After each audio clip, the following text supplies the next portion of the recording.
All right, we're gonna jump right into it. The Texas Chainsaw Massacre. Okay, it's weird because on the poster it says the Texas Chainsaw Massacre.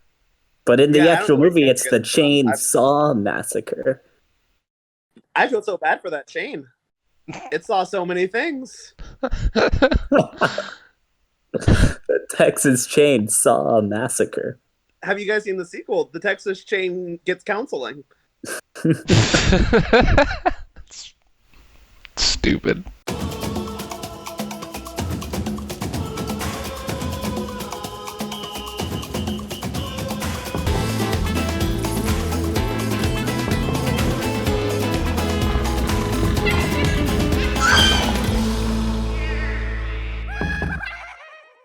The Texas Chainsaw Massacre, 1974. Two siblings and three of their friends en route to visit their grandfather's grave in Texas end up falling victim to a family of cannibalistic psychopaths and must survive the terrors of Leatherface and his family. I'm probably going to be the person like this most, but I actually wasn't a huge fan the first time I watched it. This was my second time watching it, and I feel like this movie accomplishes exactly what it sets out to, and it is a sort of existential terror. I think it's shaky, raw, and gritty when it wants to be, but camera work and details also show a surprising level of prowess and capability. I think it's genuinely terrifying in the sense that it really conveys this sense of horror about how many messed up, gnarly, terrifying things happen in places we've never been to. Right off the bat, literally one of the first shots you see is just gritty and dark and demented. And I think one of the more intense things we've seen in this series so far. The house is, I think, in itself of its own character. It's so crazy seeing how filthy this house is. And every time you look through footage of the house, you see more skeletons, you see more bones, you see more organs, you see more animals. Basically, these antagonists are living in just abject squalor. And you can tell so much has happened here that people haven't witnessed. And these characters are coming in on this moment. I think it fits very well with the atmosphere and the setting of, driving out through the middle of nowhere and just stumbling across the wrong thing at the wrong time. I think, like most great horror, it connects to fears that hopefully we all have. I don't think it's just me. I think it has some raw, imaginative, ridiculous, kind of self-aware, tongue-in-cheek moments. I think it has gritty, dark, messed up moments of terror. Even just the whole last, 15 minutes to me are both horrifying but also great. I can definitely see how it would make people uncomfortable. I definitely see how someone can come in watching this and just have such an unpleasant experience that they do not want to watch it. But I don't think that makes it any less of a good film. I did not like this movie, and I will disregard anything Michael said. I think all that is true in terms of craft. It is a good movie, well done in all those ways, and it made me uncomfortable. I don't like rural American rural American kind of horror.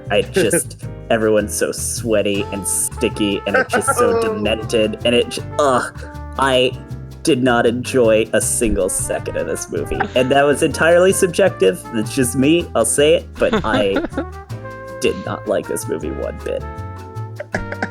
I love how Nathaniel's idea of existential horror is no showers or hygiene.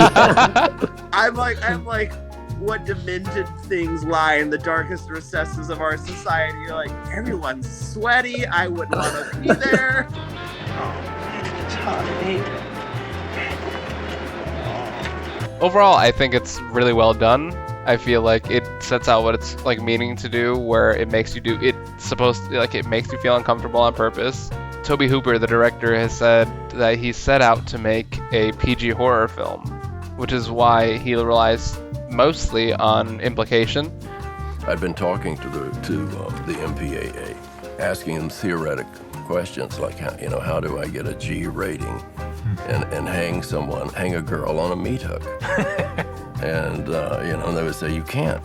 And then finally it would say, well, if you think this is what you see, can you get away with that? If you don't see penetration of the meat hook. To that degree, some of the cuts are so long. This movie overall is in one word, exhausting. Overall, this is like one of the grossest movies that I've seen, and like in a different way than like them doing anything specifically gross on screen, which they do multiple times, but in the way that it just kind of feels grimy from the fact that the film is so gritty, and I feel like it's successful in everything that it set out to do, and I think it did it very well. I'd be interested to see what Toby Hooper considered an R-rated horror movie. Because I didn't think this was gory, but I also would not have classified it as PG. Yeah. Poltergeist is a better PG horror movie than this is. As well. Actually, he directed Poltergeist. Oh yeah, he did. Yeah, Toby Hooper directed Poltergeist. Wow. I thought the name sounded familiar. But I will say, like, I don't think he succeeded in making a PG horror movie, but I do think he succeeded in making a film that scary illustrates its implications. Namely, the lady on the hook scene. Like, you never see it. Yeah. In that scene, you see him pick her up and holding her, and then you see him place her on the hook. But you never actually see it impale skin, but you feel it because she's just kind of she's kind of like hanging there for multiple minutes, just kind of screaming, and it's in its wide, where you just kind of feel helpless, where you're just kind of looking through a window of like terror. This is definitely the movie on this list in which I have felt the most like sympathetic relief for the main character for getting away, because she works for it and she struggles. So like you really don't know if she's gonna be able to get on this truck to get out, or like even just watching like her foot slip off the tire and trying to climb in the back of the truck as the chainsaw is moving towards her. I think I was on the edge of my seat more for this character's survival than any of the other characters. If you know what you're getting into and you want to appreciate this film as a piece of art, as a piece of, you know, someone with this objective and setting out to do it in a very masterful way, absolutely you should watch it. But yeah, with very many limitations, especially if you're particularly sensitive to suspense or horror or just things that are just kind of despicable, like a couple things in this movie, then yeah, I wouldn't recommend it. This movie isn't fun. It's bleak, it's dark, it's unrelenting in its presentation and the way it makes its character have to fight to survive. And you feel like every time she's chased, it's not fun, it's not campy. Definitely sets out to do everything that it's like, you know, that they wanted to have, like make people feel uncomfortable for extensive period of time. And the movie only comes in at under an hour and a half. I would recommend this to people who are looking to get something out of what started the slasher genre, because it is definitely a great start, and it has like all those tropes set up before they're tropes. I really, really, really like this movie. I 100% understand what Nathaniel's saying. I get why it would make you uncomfortable.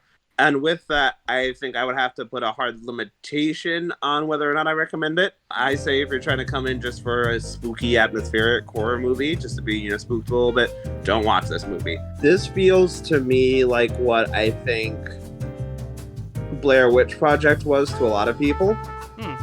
In the sense that for a lot of people, like, Blair Witch Project was scary because you thought about how it could actually happen. But I felt like there was just a whole lot of suspense, not a lot of payoff in Blair Witch Project, and it was almost only enjoyable if you believed that it was real. And I think this does a good job of, if you go in expecting it to be fantasy-ish horror, you'll be entertained still. But I think a lot of the terror can come from you really thinking about this being a real situation that could happen to people, because all of it theoretically could. I think that adds a whole lot to the experience and adds a whole lot to the terror of it. I think this is, you know, the father of the genre for slashers and torture and all that. But definitely know what it is going in. But I love it. I think it is a tremendous success for what the film tries to be. I think it has interesting performances. I think it has some fun, creative, twisted moments. I think it's memorable in a way that a lot of films are not. Undergoing questions.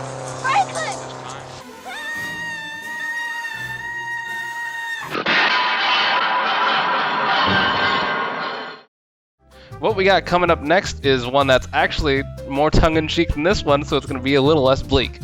It Follows. I remember watching this in theaters for the first time. I saw it by myself, and there's like one other dude there. It has its scary moments. It's a fun time. I I'm excited to talk about it with you guys. Like and subscribe, and do it. Just whatever you want to. I don't care. Do a crime. Michael, Nathaniel, I will see you guys later. See you later. See you later. Goodbye. Bye. Bye.